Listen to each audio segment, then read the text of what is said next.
soy del Instituto Tecnológico de Tijuana, soy de Ingeniería Industrial.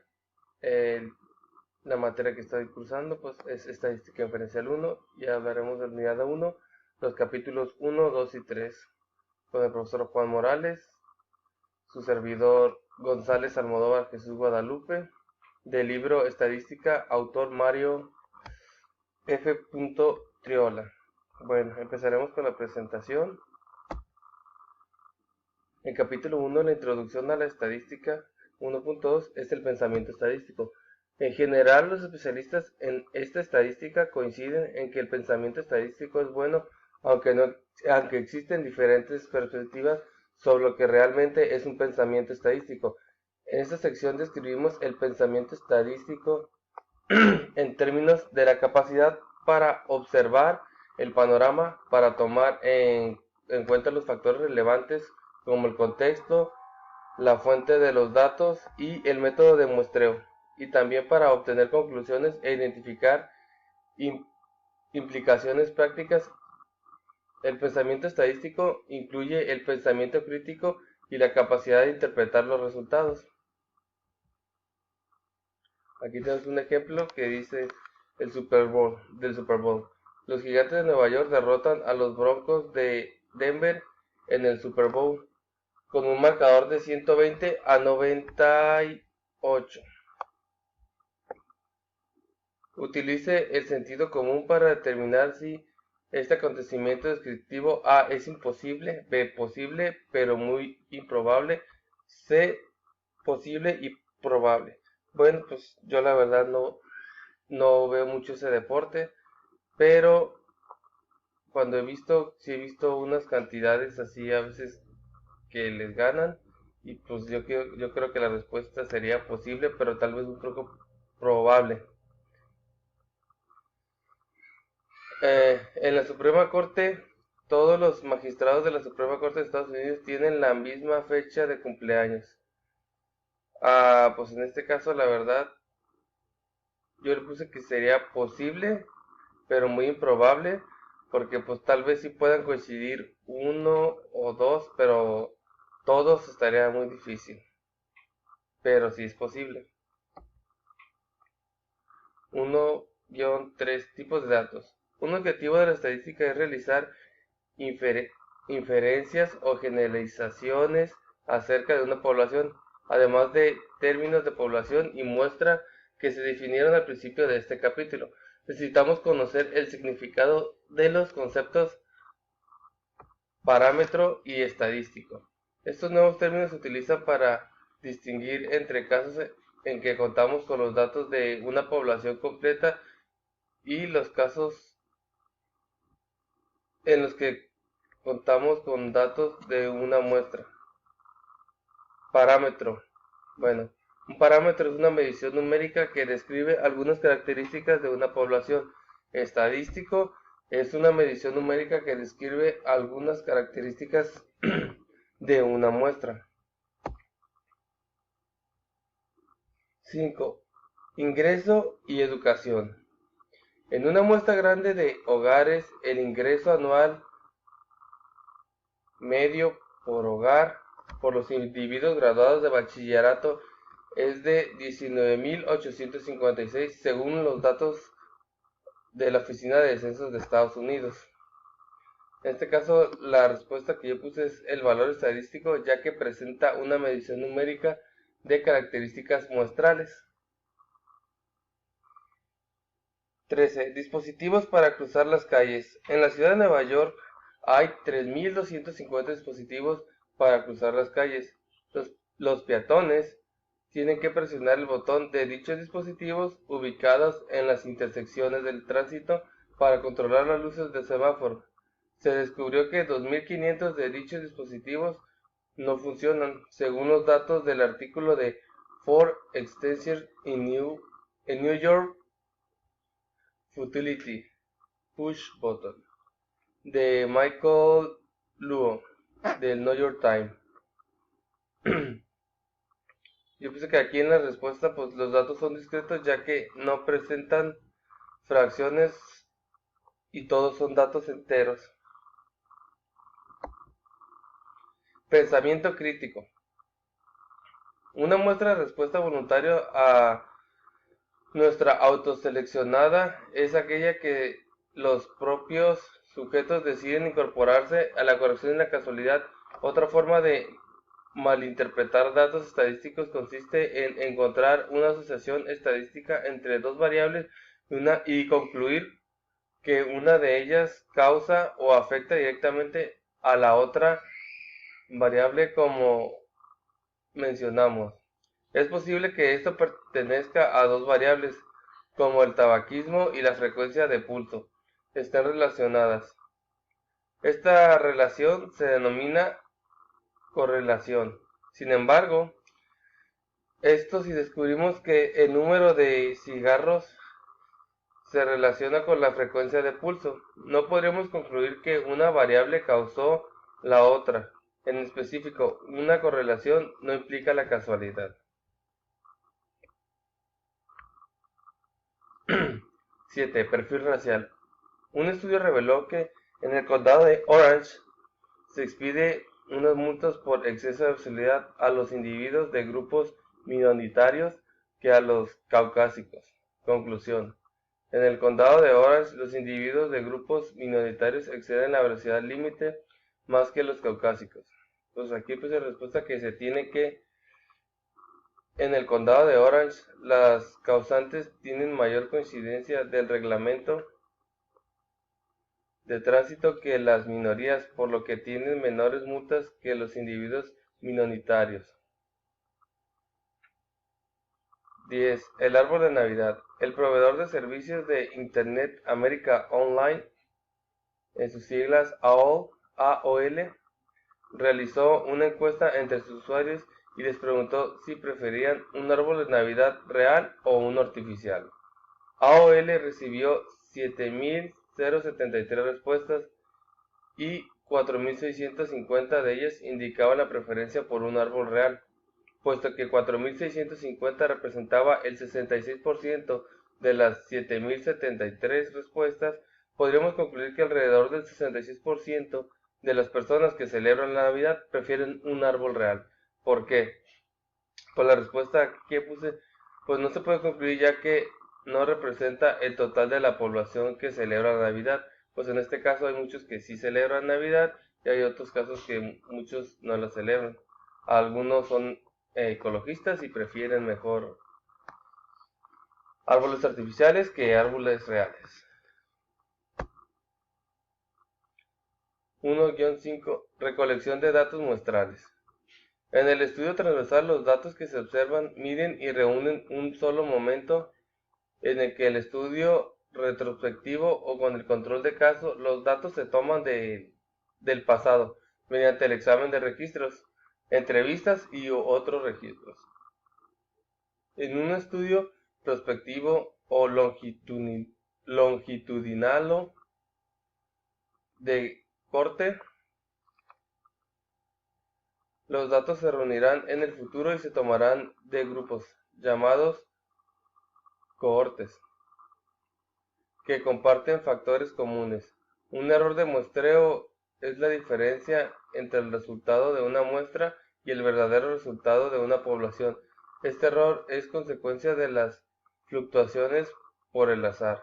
Un error que no es de muestreo sucede cuando los datos muestrales se obtienen, registran o analizan de forma incorrecta. Bueno, como cuando se selecciona una muestra sesgada, cuando se emplea un instrumento de medición defectuoso o cuando se registran los datos de forma incorrecta. 8. La prueba equinacea. Un estudio sobre la eficacia de la prueba equinacea incluyó que 707 casos de infecciones del tracto respiratorio superior se administró equinacea a 337 niños infectados, en tanto a que 370 niños infectados recibieron placebos, según los datos del Efficacy and Safety of Echinacea in Training. Upper Respiratory Tract Infection in Children, de Taylor et y Journal of the American Medical Associations. La respuesta es, la descripción trata de un experimento, pues en realidad este era un experimento, así que no sabían qué iba, no sé, qué casos iban a presentar eso. Puesto de revisión de sobriedad. El autor fue observado en un puesto de revisión de sobriedad de la policía de la ciudad de Poughkeepsie, donde se detenía y entrevistaba a cada quinto conductor. El autor fue testigo del arresto de un exalumno. Pues bueno, aquí la respuesta puse que es sistemático con el punto de partida y que se deja en un número fijo de espacio para tomar el siguiente elemento.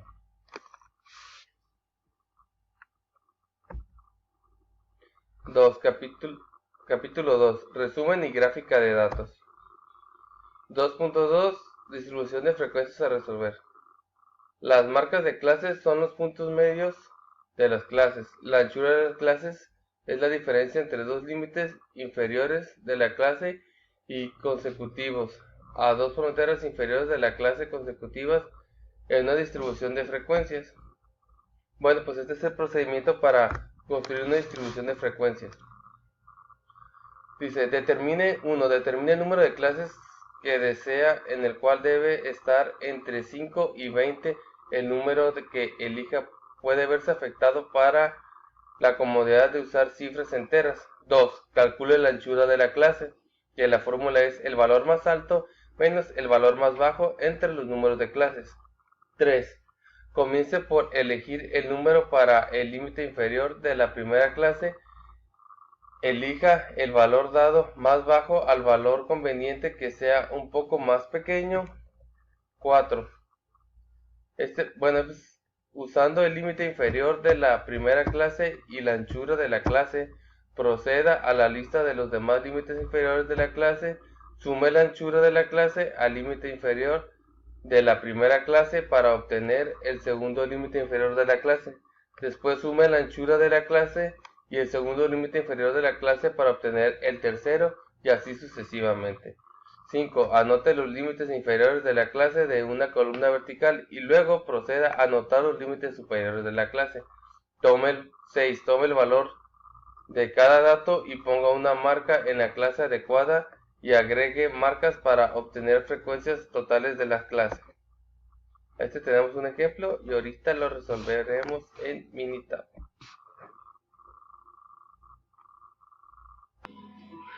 Bueno, aquí veremos que tenemos señalado como lo marca.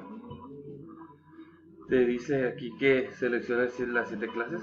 Pues bueno, aquí tenemos las 7 clases, que es la clase 1, 2, 3, 4, 5, 6, 7. Después dice calcule la anchura de las clases. Ya sabes que para calcular la anchura de la clase es el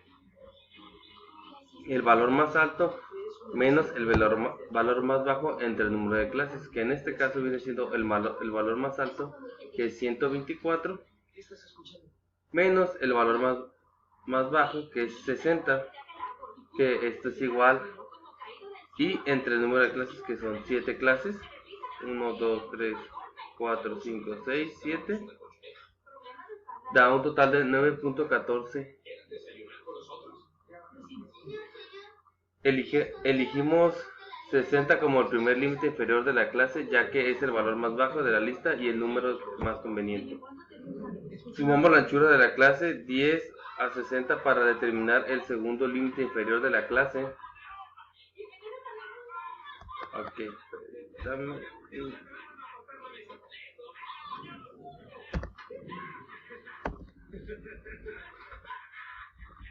la clase es para determinar el segundo límite inferior de la clase de 70. Continúe y sume la anchura de la clase 10 para obtener los límites inferiores de la clase restante en 80, 90, 100, 110 y 120. 5. Los límites inferiores de la clase de la forma vertical, como se muestra al margen. Con esta lista podemos identificar con facilidad los límites superiores de la clase que corresponden, que son 69, 79, 89, 109, 119 y 129. Son los puntos medios de las clases.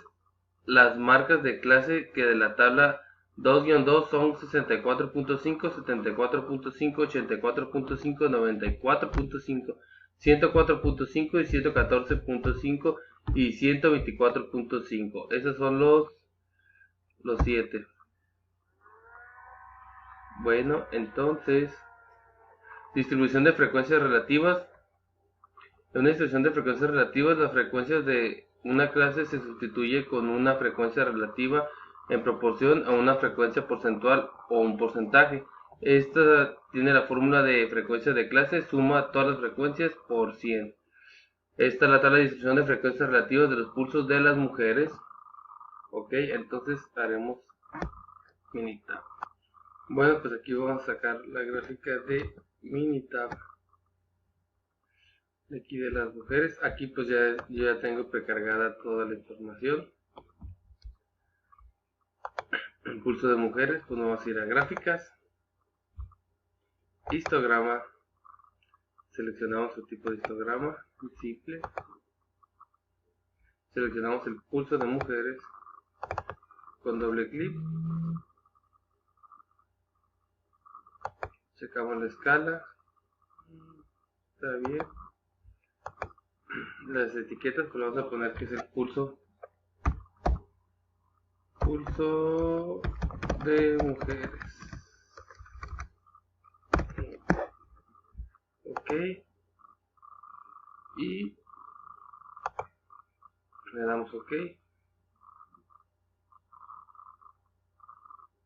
y este es el histograma, pero aquí tenemos una escala de 120, así que vamos a modificarla en los grupos. Las opciones, aquí el número de intervalos, aquí me está dando 14 números de intervalos, vamos a poner que son los 7 para que nos reagrupe. Y aquí como ya nos dieron la otra información, de una vez la sustituimos, que serían 64.5,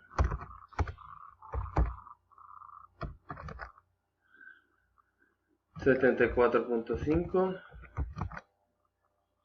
84.5,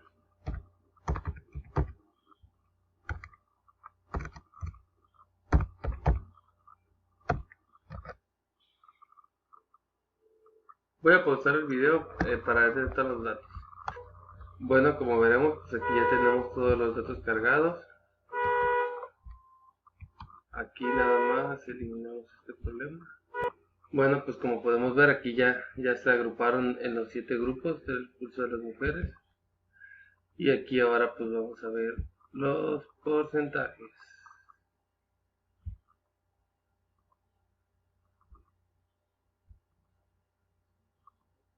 Ok, a ver, atributos.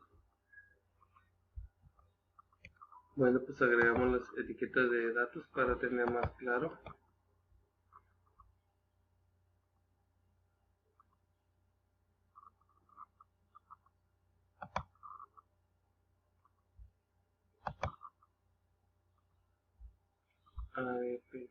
Bueno, pues agregamos etiquetas de datos para tener más sólida esta información. Y nos diga cuántos hay. Aquí ya los tenemos. 12, 14, 11, 1, 1, 0, 1. Bueno, como vemos, pues aquí en nuestra tabla de frecuencia, aquí nos está marcando de 64 al 69, pues están los 12,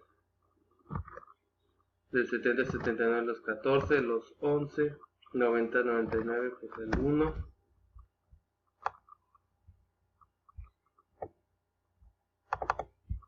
y pues vemos que coincide toda la información.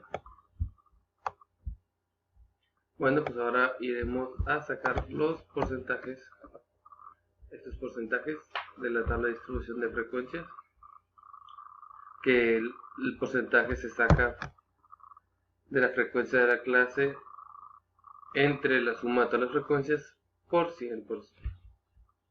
Bueno, pues aquí distribuciones de frecuencias relativas es una distribución de frecuencias relativas, la frecuencia de una clase que se sustituye con una frecuencia relativa, una proporción o una frecuencia porcentual o un porcentaje. Ok, aquí pues sería lo mismo. Tenemos la mini tab, vamos a la gráfica, histograma, simple, pulso de mujeres, nada más que aquí en la escala, pues aquí en el tipo de escala le vamos a poner porcentaje.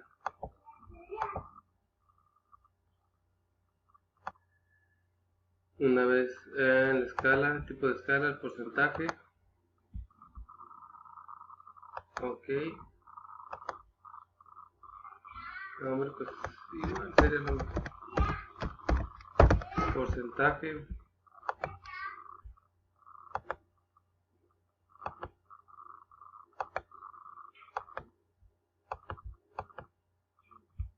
Ok.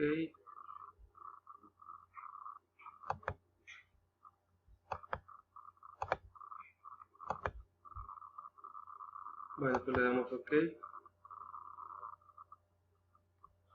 Y esta es nuestra nueva tabla. Igual tenemos que ponerle los grupos, sus atributos. Pues ajustamos los intervalos como siempre pasa. Aquí los ponemos, son los 7. Y la misma información aquí. Voy a pausar el video y ya que esté toda la información completa lo renovaré. Bueno, pues aquí ya tenemos toda la información y como vemos pues también lo etiquetamos.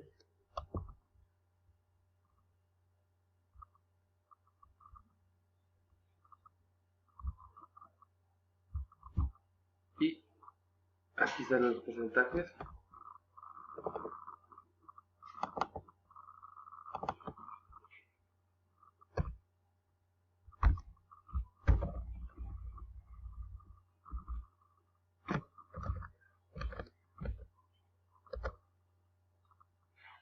Y aquí nos marca el 30%, 35, 27.5, 2.5, 2.50 y 2.5.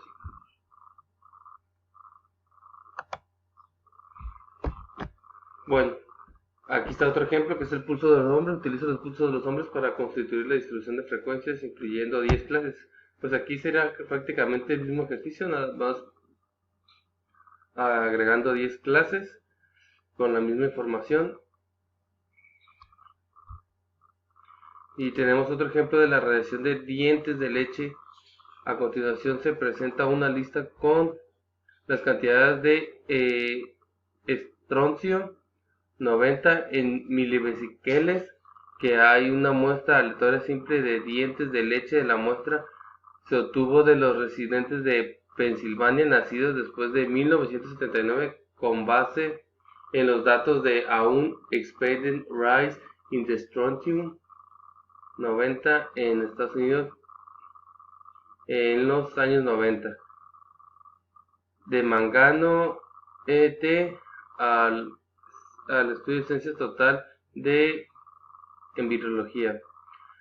Construye una distribución de frecuencias con 8 clases, pues en este caso sería la misma información que el ejemplo anterior con las 8, pero con 8 clases. Bueno, aquí el 2.3 serían los histogramas. Los datos de los departamentos de salud y servicios humanos de Estados Unidos, el National Center for Health Statistics, Third National Health and Nutrition Examination Survey, la dada en años de estatura es por pulgadas. espeso en libras, sin en circunferencia de la cintura, en SM es el pulso de frecuencia de pulsos, en latidos por minuto, SIST es presión sanguínea sistólica, en mmHg días de presión sanguínea diagnóstica, en mmHg col es el colesterol, en mg y mc es el índice de masa corporal, longitud de muslo, en sm codo es anchura del codo, en cm munch es la anchura de la muñeca, en cm y en bra es circunferencia del brazo, en cm. Realizar los histogramas de la edad de la estatura en pulgadas, en pesos, libras y IMC es el índice de masa corporal. Bueno, pues esta es nuestra tabla donde tendremos que sacar el ejercicio. Bueno, pues este es el ejemplo. El otro ejercicio es realizar los histogramas de circunferencia de la cintura, longitud del muslo, codo, anchura, codo, muñeca, anchura de la muñeca y circunferencia del brazo. En resumen, el objetivo de las gráficas estadísticas, su principal objetivo es identificar una gráfica adecuada para representar un conjunto de datos que se revele de manera clara algunas características importantes. Bueno, aquí tenemos un tipo de definiciones. El polígono de frecuencias. El polígono de frecuencias es un gráfico que se permite rápidamente la visualización de la frecuencia de cada una de las categorías del estudio. Normalmente se realiza el polígono de frecuencias con frecuencias absolutas, pero también se utiliza como frecuencias relativas. Un ejemplo de esto es la siguiente tabla que representa los pulsos de mujeres. Construir un polígono de frecuencias de datos. La siguiente tabla representa el pulso de los hombres. Construir un polígono de frecuencias con estos datos y crear una tabla que se realice y realizar la gráfica. En definición, el polígono de frecuencias relativas utiliza frecuencias relativas en estas proporciones o porcentajes en la escala vertical. Otro ejemplo de esto esta es la siguiente tabla que representa los pulsos de las mujeres a construir un polígono de frecuencias relativas con esos datos, que es a lo que ya hicimos anteriormente. Esta tabla representa los pulsos de los hombres a construir un polígono de frecuencias relativas con estos datos, crear una tabla que ya habíamos hecho. Y el 2.4.2, que es la gráfica de ojiva. Definición.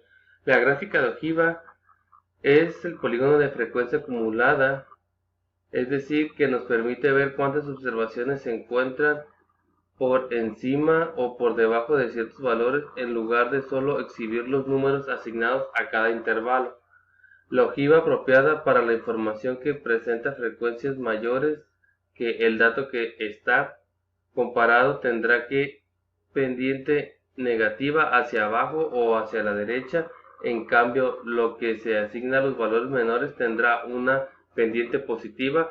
Una gráfica similar al polígono de frecuencias es la ojiva, pero esta se obtiene de aplicar parcialmente la misma técnica, una distribución acumulada, y de igual manera de estas existe la ojiva mayor que y las ojivas menor que. Este es un ejemplo. La siguiente tabla representa los pulsos de las mujeres a construir una gráfica ojiva. En resumen de los datos,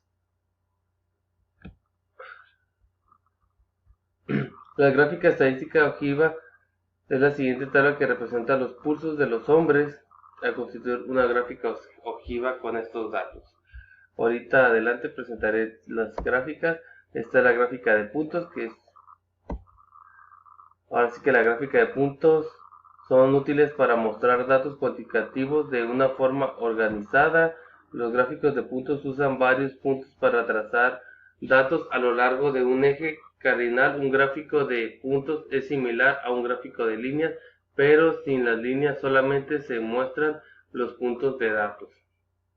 Esa es la definición de la gráfica de puntos.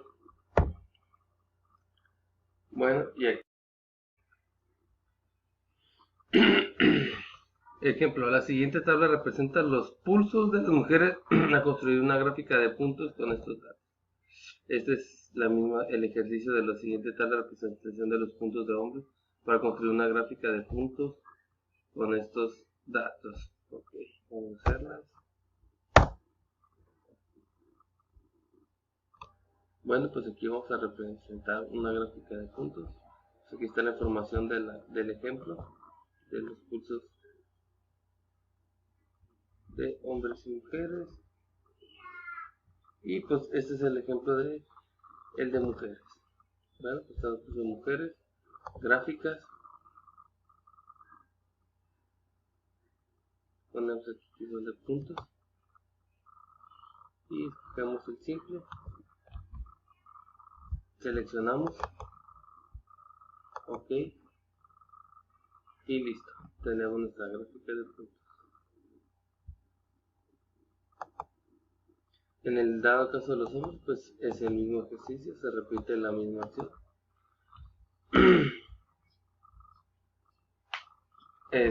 Gráfica de tallo y hojas o pictograma. Definición: gráfica de tallo y hojas es una gráfica de tallo u hojas representadas de datos cuantitativos separados, cada valor en dos partes, el tallo, el dígito ubicado en el extremo izquierdo y la hoja en el dígito extremo derecho. Ejemplo: la siguiente representa los pulsos de las mujeres constituyendo una gráfica de tallo hoja con estos datos. Bueno, como ya tenemos estos datos, estos mismos datos vamos a sacar y vamos a igual gráfica. Este es el de tallo y hoja. Seleccionamos pulso de mujeres, las variables, vamos a poner las variables y le ponemos el incremento y le damos ok. Aquí ya nos dio el pulso de las 40 valores, como dice aquí, que el tallo de hojas es separado el valor en dos partes, que el dígito ubicado está al extremo izquierdo y en la hoja el dígito extremo está derecho, como que podemos ver, el extremo y el derecho. Ok, continuamos. Resumen de la gráfica estadística, gráfica de tallo hoja. La siguiente tabla representa los pulsos de los hombres a construir del tallo y las hojas con estos datos. Bueno, pues en este caso se repetiría el mismo proceso, ya sabemos cómo nos quedaría. Y 2.4.5, algo más sencillo, que son las gráficas de barras. Bueno, pues una definición de las gráficas de barras es una gráfica de barras que utiliza barras del mismo ancho para mostrar las frecuencias de categorías de datos cualitativos. El eje vertical representa las frecuencias o las frecuencias relativas, el eje horizontal identificadas las diferentes categorías de los datos cualitativos. Las barras pueden separarse entre sí por pequeños espacios o no separarse. Una gráfica de barras múltiple contiene dos o más conjuntos de barras y se utiliza para comprar dos o más conjuntos de datos. Bueno, pues aquí tenemos el mismo ejemplo. La siguiente tabla representa los pulsos de las mujeres. Construir una gráfica de barras con estos datos, ¿ok? Agarraremos el mismo ejemplo que ya tenemos.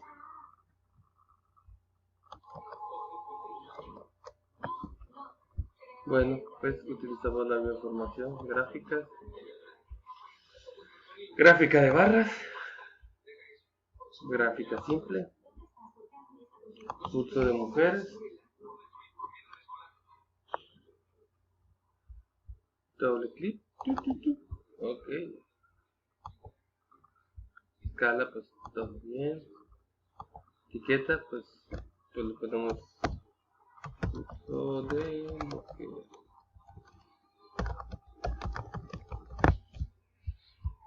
Ok, y pues le damos ok, y esta es nuestra gráfica, pulso de mujeres, que lo de siempre, escala no importa, le agregamos etiqueta, ok, y aquí ya nos dice cuántas, de 60, 64, 68, 224, 3, 4, 5, 8, 6, 6, 5, 1, 1 y 1. Bueno, continuamos con la presentación. Pues sería el segundo ejercicio, sería el de los hombres. Bueno, vamos a hacerlo, ya que aquí tengo los datos.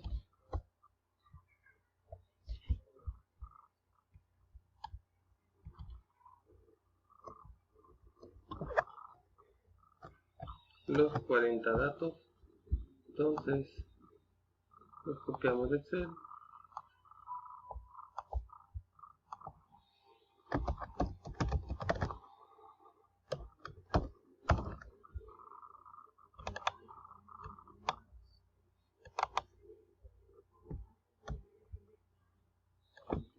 Lo pegamos y ya tenemos.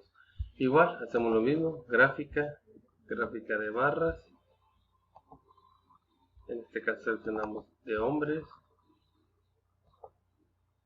ok, y al igual que la otra gráfica, le cambiamos la etiqueta,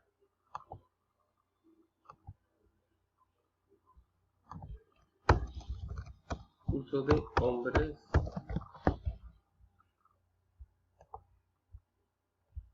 y también le agregamos etiquetas para saber.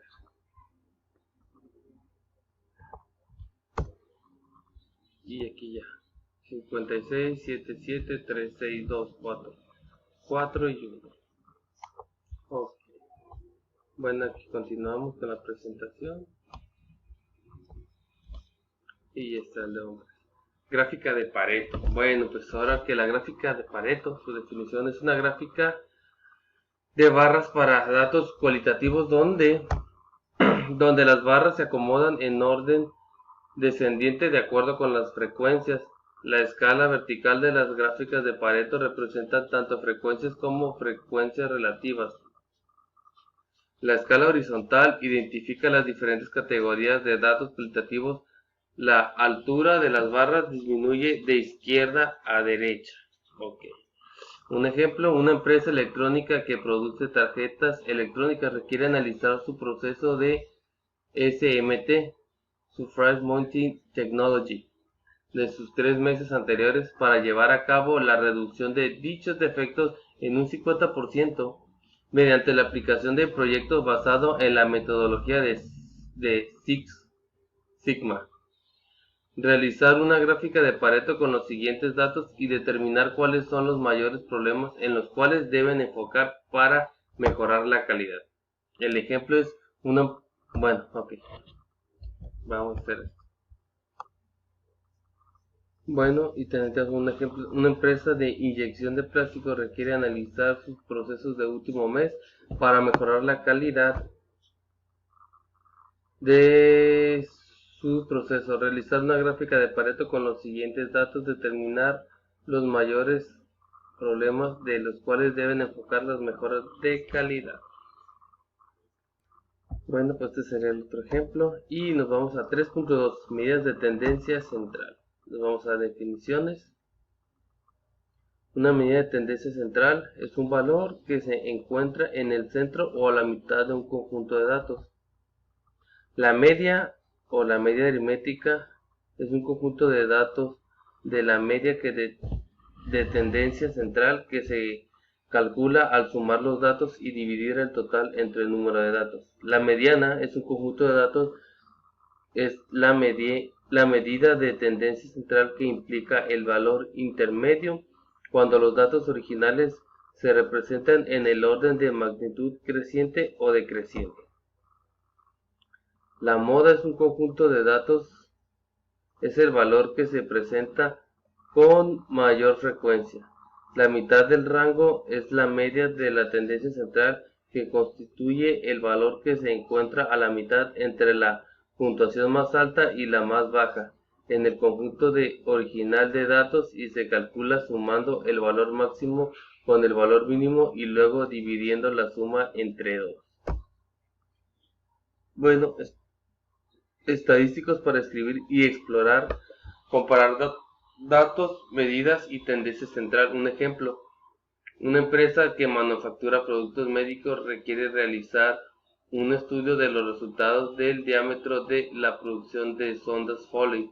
A continuación se muestra el estudio de 500 muestras del diámetro. Se tomaron 25 muestras cada día durante 20 días del mes.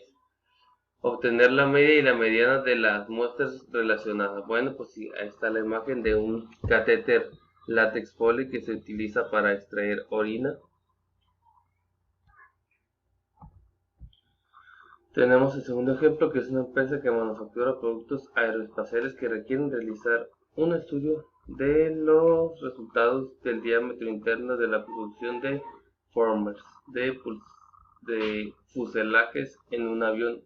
A continuación se muestra un estudio de 125 muestras del diámetro interno. Se tomaron 5 muestras cada día durante 25 días del mes. Obtener la media y la mediana muestra recolectada. Bueno, pues aquí pasamos al siguiente tema, que son las medidas de variación y definiciones. Bueno, pues ahora el rango es un conjunto de datos, es la diferencia entre el valor máximo y el valor mínimo. Las desviaciones estándar es la media de variación que más se utiliza en estadística. La desviación estándar es un conjunto de valores muestrales denotada con S si es la media de variación de los valores con respecto a la mediana. La varianza es un conjunto de valores, es una mediana de variación igual al cuadrado de la desviación estándar. Tenemos otro ejemplo que son los emisores de automóviles. Científicos ambientales midieron las emisiones de gases de invierno en una muestra de 125 automóviles. Las cantidades que se listan a continuación están en toneladas por año, expresadas como equivalentes del CO. Obtener el rango de la desviación y la desviación estándar y la varianza. Bueno, pues capítulo 3, estadística para describir.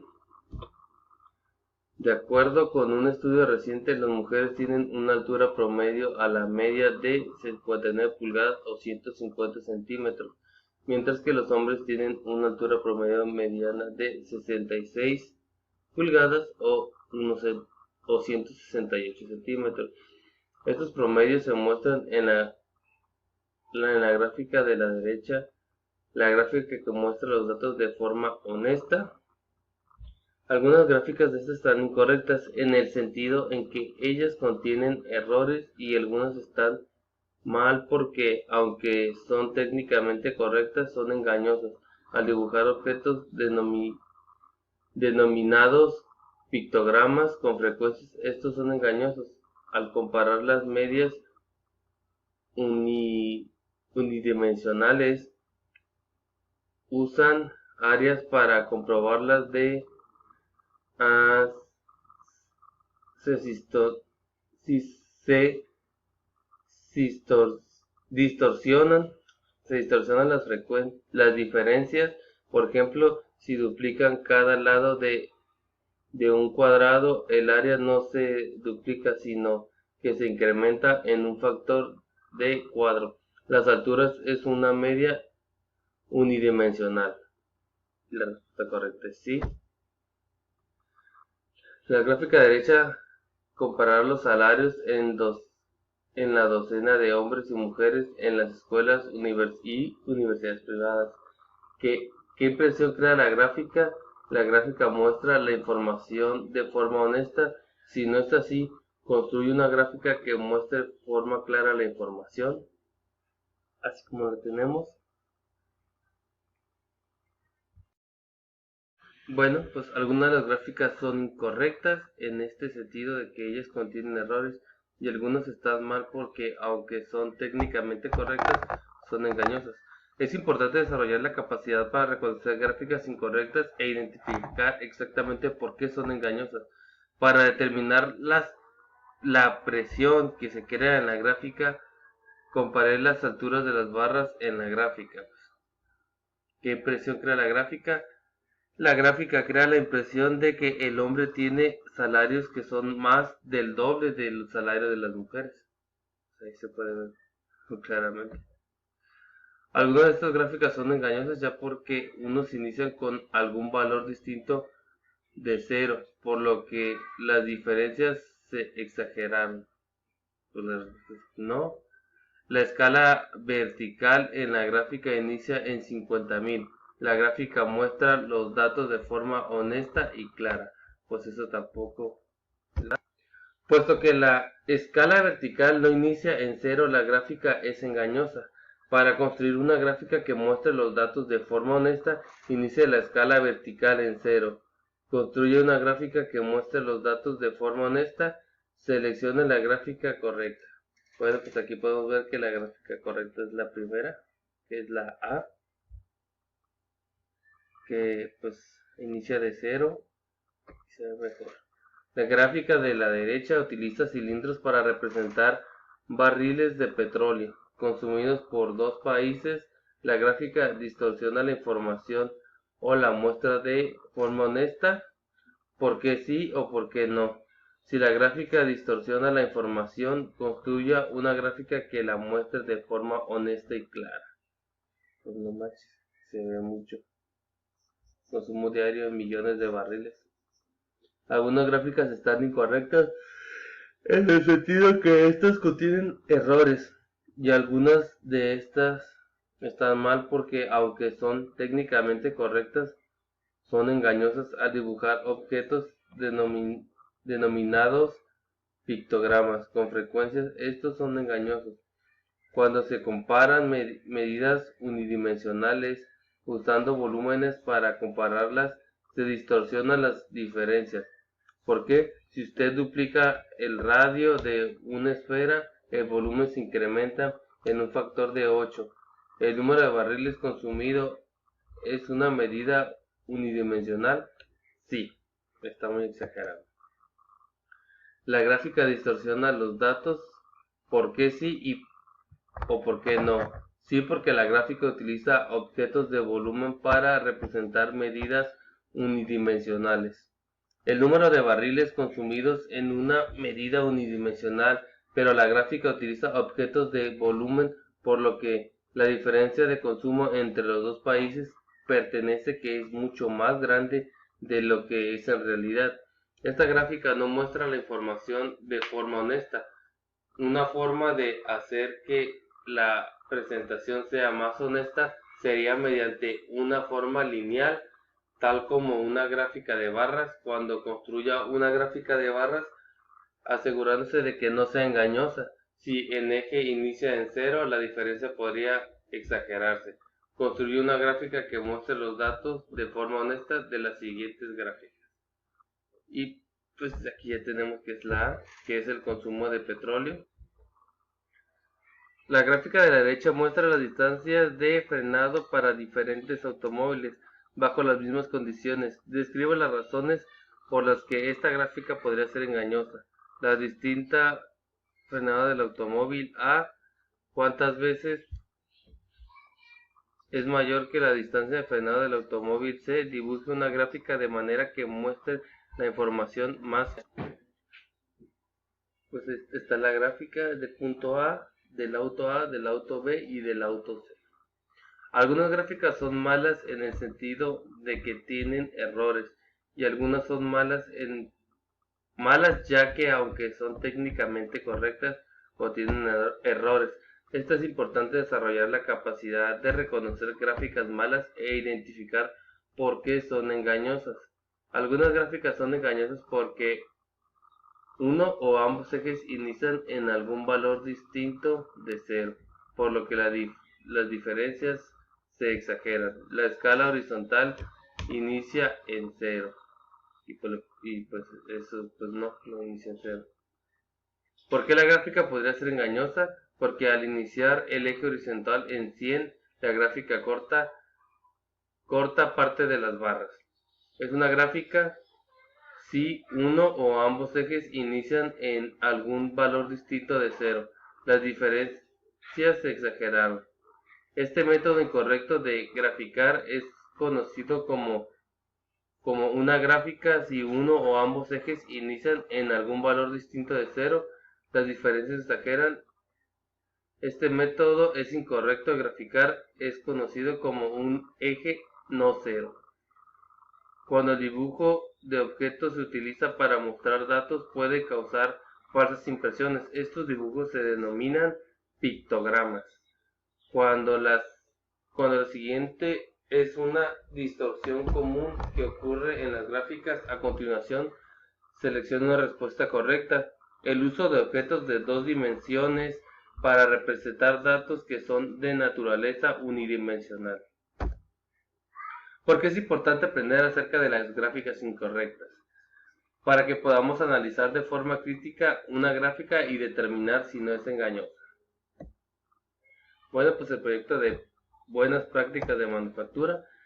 Actualmente trabajo en una empresa médica en la cual se basa bajo el ISO 13485, que la cual es para Medical Device. Este requerimiento nos pide que nosotros cumplamos con buenas prácticas de manufactura, de documentación, en el llenado de formas y documentos controlados dentro de la empresa, así como la rastreabilidad de todo lo que utilizamos en nuestros devices o en nuestros productos. Esto debido a que en muchas ocasiones en los lotes de los materiales se ven afectados al momento de ser liberados, ya que por documentación que lleva el DHR, o sea que el DHR es el registro histórico, o se le podría decir también como registro histórico, o donde vienen todos los lotes, toda la información, el acta de nacimiento del producto. No está legible o de manera correcta. Esto puede ser llevar a cabo su liberación. Es muy importante que el empleado tenga una buena o excelente práctica de documentación, ya que esto depende de muchas veces es el cumplimiento en que el producto llegue a tiempo con el cliente y la empresa cumpla con los estándares establecidos. Para que ello sea muy importante encontrar la causa raíz del problema para poder encontrar las diferentes soluciones en que nos ayudan, aunque esto sea una mejora dentro de la empresa. Bueno, pues yo creo que esto sería todo de mi parte. Que tenga un excelente día.